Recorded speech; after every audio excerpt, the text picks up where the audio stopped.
আলাইকুম রহমতুল্লাহি ওয়া বারাকাতুহু। নাতে রাসূল সাল্লাল্লাহু আলাইহি ওয়াসাল্লাম।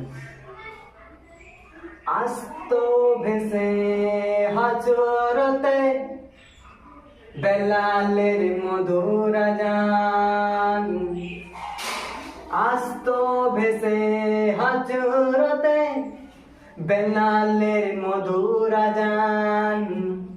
সে আযানে ছিল এমন প্রেম মুগ্ধ রহমান। দয়ার নবীর মায়ার নবীর পিছে নামাজ পড়লে কেমন হতো। দয়ার নবীর মায়ার নবীর পিছে নামাজ পড়লে কেমন হতো। দুনয়নে রসুল পাক দেখিলে কেমন হতো। দুনয়নে